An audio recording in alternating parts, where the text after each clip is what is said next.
पिछली कक्षाओं में हमने रासायनिक संयोग की जानकारी हासिल की। आज हम लोग परमाणु तथा परमाणु द्रव्यमान के संबंध में पढ़ेंगे।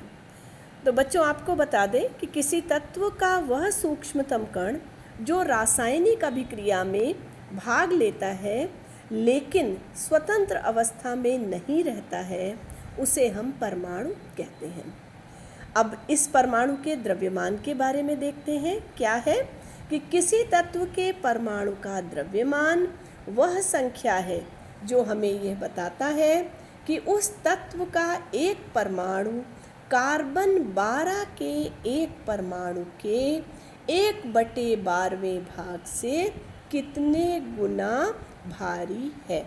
तो बच्चों, ये परमाणु के द्रव्यमान की परिभाषा है और इसको आप इन्हीं शब्दों में याद करिएगा कि किसी तत्व के परमाणु का द्रव्यमान वह संख्या है जो हमें ये बताता है कि उस तत्व का एक परमाणु कार्बन 12 के एक परमाणु के 1/12वें भाग से कितने गुना भारी है।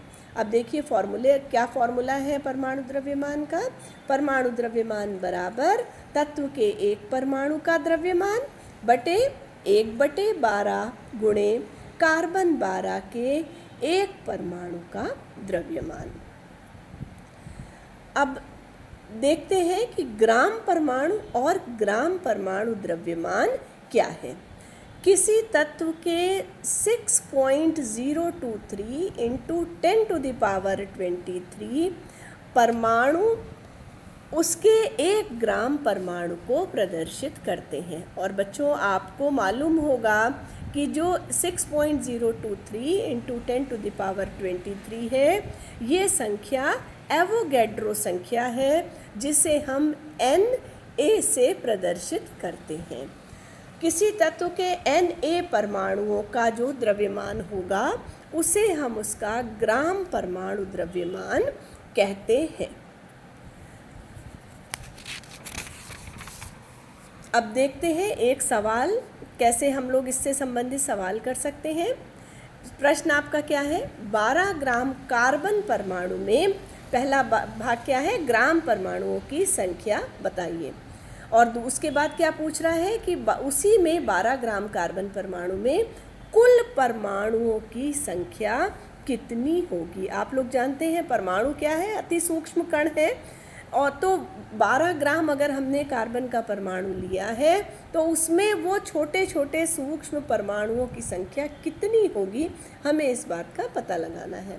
तो बच्चों, पहले ग्राम परमाणु क्या है, इसका फॉर्मूला क्या है? ग्राम परमाणु बराबर द्रव्यमान बटे परमाणु द्रव्यमान। तो अब यहाँ द्रव्यमान कितना हमें दिया है? 12 ग्राम।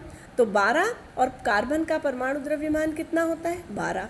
तो 12/12 बराबर 1 ग्राम परमाणु। अब उसके बाद हमें क्या निकालना है? परमाणुओं की संख्या।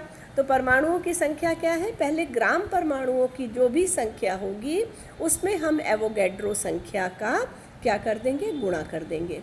तो अब यहाँ पर ग्राम परमाणुओं की संख्या 1 है और एवोगैड्रो संख्या क्या है? 6.023 × 10⁻23। तो जब दोनों को मल्टीप्लाई करेंगे तो क्या आंसर मिलेगा? 6.023 × 10⁻23 परमाणु।